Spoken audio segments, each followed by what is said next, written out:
KTN.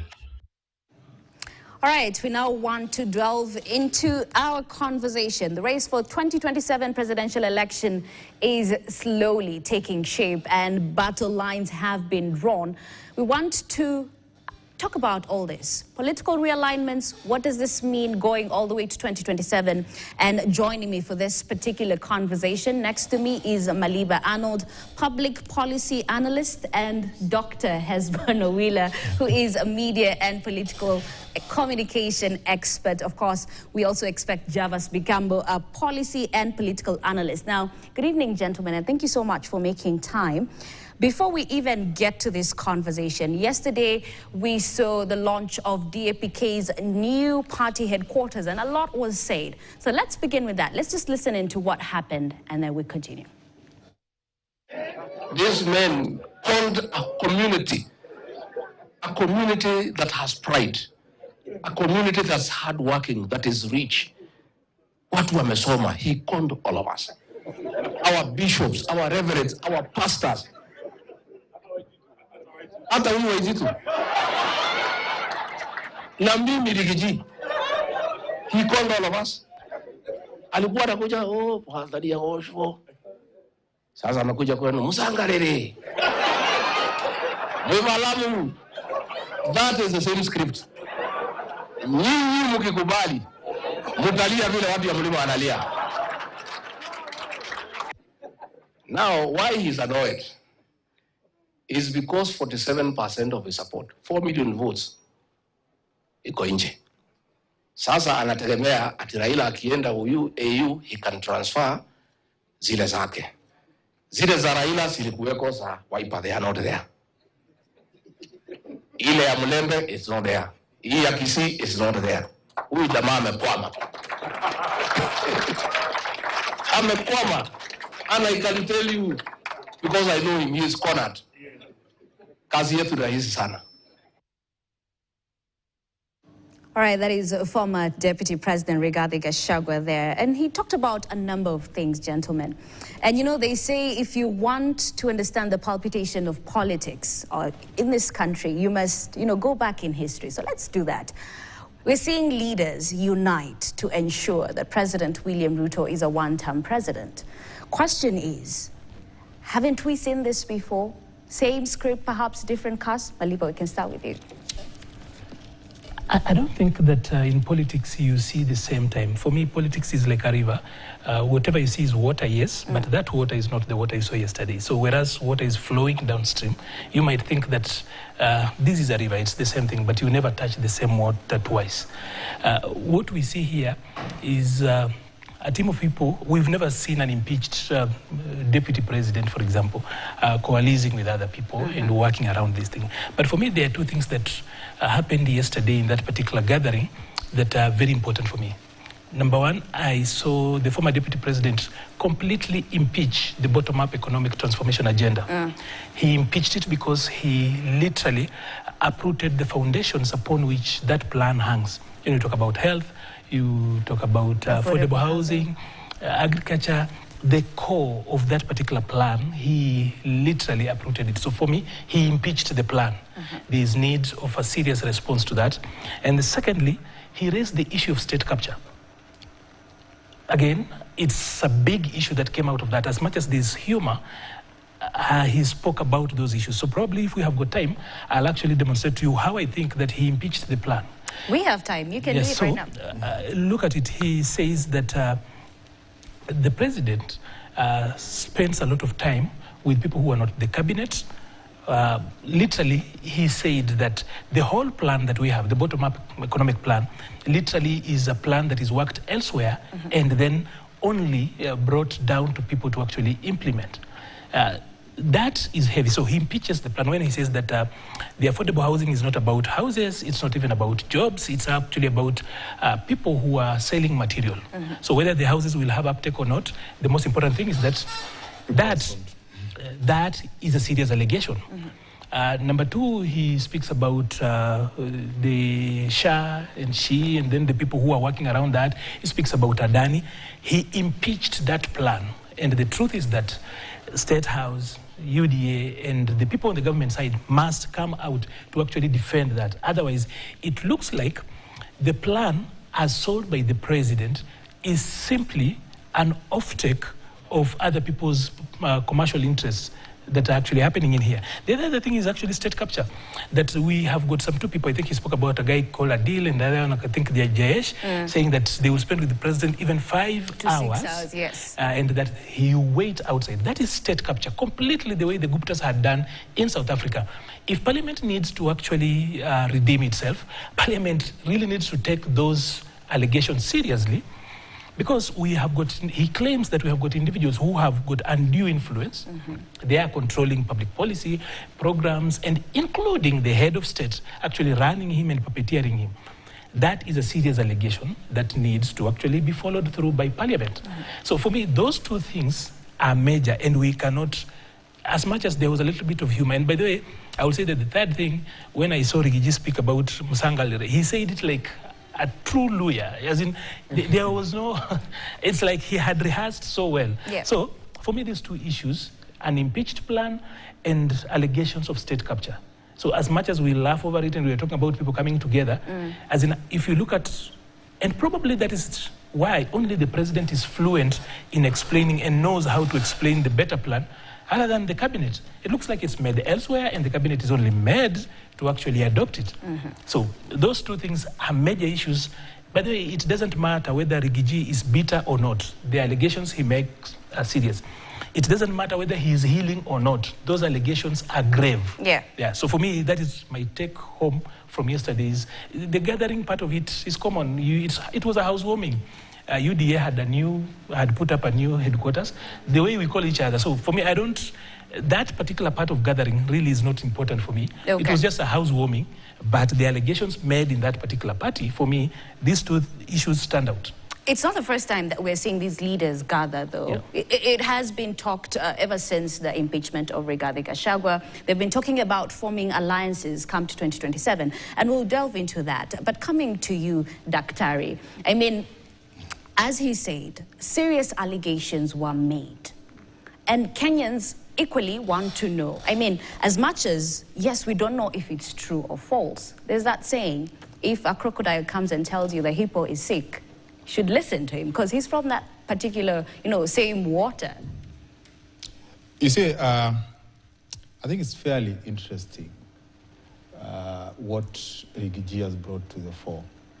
Because you listened to him yesterday and you realize that he's no longer the impeached deputy president who was angry and bitter and fighting back, trying to reclaim his, position. He is no longer the deputy president who campaigned for UDA, who had these hurtful, vengeful, hateful messages. He's a composed guy. He talks with a light-hearted kind of touch in what he's saying. And I think for me, that should be a warning signal to the regime that this is not someone who is out to antagonize you combatively. This is someone who is probably packaged so well with a messaging that hits so hard that you don't know whether you need to respond or keep quiet. You look at all those allegations, and I agree with Arnold. He has unpacked it quite well, because it speaks to state capture. And it also speaks to, an impeached model that, brought UDA to power. But critically is that they're doomed if they respond to Rigiji, and they're worse off if they don't respond to him. Because the first thing that you see is that there's plausible credibility to what he says. When he keeps saying that I was close to William, when he keeps saying that the president camped in Mount Kenya region, and I think they've come up with a phrase, not the political class, but guys on the ground, that that Kikuyu phrase of Bwana Asifiwe has been replaced by a Luhya phrase of Bwana Asifiwe by the same person. And it's very difficult to deconstruct that, because the moment you start deconstructing that to say that Rigiji is lying, you're giving Rigiji an opportunity to unleash much more. and you're giving whatever he's saying a lot of credibility. Now, if you go mute and say you're not going to respond, you're giving Kenyans something to think of. Kenyans will be like, yeah, it must be true. That's why they're not responding. So I think to a large extent, he has caught them in a space where there is nothing they can do. Whatever they want to do, Rigiji will remain the agenda. Either a disruptive agenda, in which case they'll keep responding to him, or an agenda that is more lethal, because Kenyans will keep thinking of what Rigiji has said that the government is not responding to. And I think for me that is something that gives Kenyans an opportunity to exercise their minds on what was promised during the campaign period and what is happening today.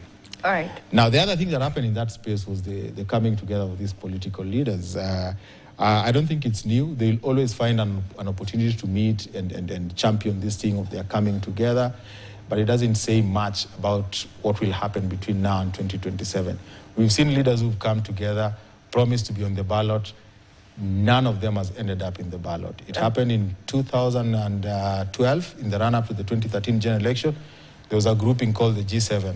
Almost all the G7 bigwigs ended up falling, other than President Uhuru Kenyatta and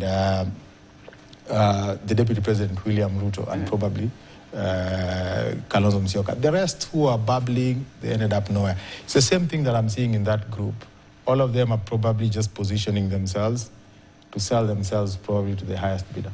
Okay, before we even talk about the alliances, coming back to you, Maliba, I mean, would you say that the government or those allied to the government and President William Ruto during the Western tour actually stirred the pot? Because if you go back, he did call the former Deputy President Rigathi Gachagua incompetent, corrupt, tribalist. Is this perhaps him retaliating? Well, of course, this was his right of reply, because he's not the one who started this. Let's call it a beef, whether it's a beef or a beef. He's not the one who started it, because there was allegations made in Western during the tour, and he just prepared himself, I think, and packaged himself, and then responded to all of them, because across the 6 days, so many allegations were made. He then decided that during this one event that was the headquarters opening for DAP, he will respond to all of them, and even then went further, get onto an offense. He got offensive now here, where he went all out. So it's them who started the pot, like you've said. But then what do you expect? There was so little in Western that you would actually touch on. Not so much of it was presidential, because markets that are county functions, things that the president had no business being there, he stood in. Then some smaller stuff, like transformers, you call it last mile and stuff. Those stuff, the president had no business. There was bigger issues to be around there. Then there's the issue of course, the bonus. There's all explanation. I've seen a document that explains that it was 50% of the rent for Mumias Sugar. Others say it's from the sales. Others say it's... So there's been a mix-up on what it is about the bonus in Mumias. And again, then if the guys in Mumias have made some progress, they do raise money. They have got about 150 million shillings out of their hard work. They are meeting to share. The president is not the company secretary for Mumias Sugar Company, for example. We've not seen any books of accounts coming out. So when he shows up to declare the bonus, ordinarily that is the function of the company secretary. That wasn't there. So you see him coming out on that. It still has got questions. So a number of things. The whole idea, I think, for the president's Western tour was to consolidate the merger of UDA and ANC, of which, by any standard, is not a merger, is actually an acquisition, because it's still, the party remains UDA, and then they talk about party. That party has always been there. I've worked at UDA, so I know it has always been the United Democratic Alliance Party. So there is no one tells you that it takes on a new name. UDA is always the United Democratic Alliance Party. For short, UDA. So when they say that there is a new name, there's no new name.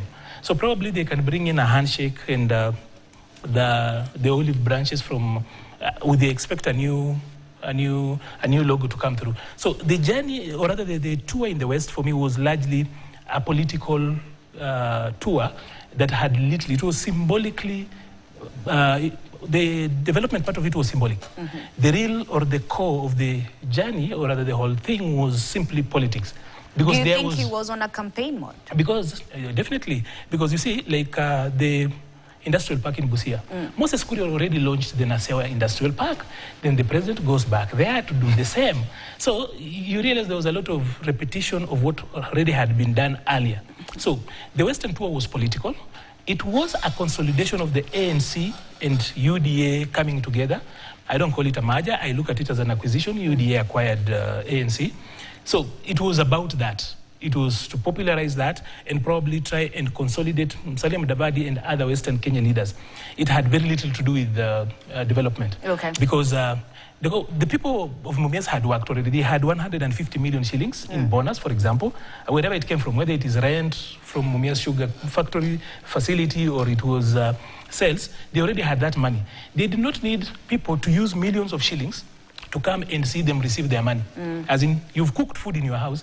I come from my place. I spend a lot of money to come from very far with so many people to come and clap for you as you eat. That is what was happening in Mumias. So literally you don't see a lot that is development. Seriously, there was not so much about development. Okay. What was there was, for me, largely politics.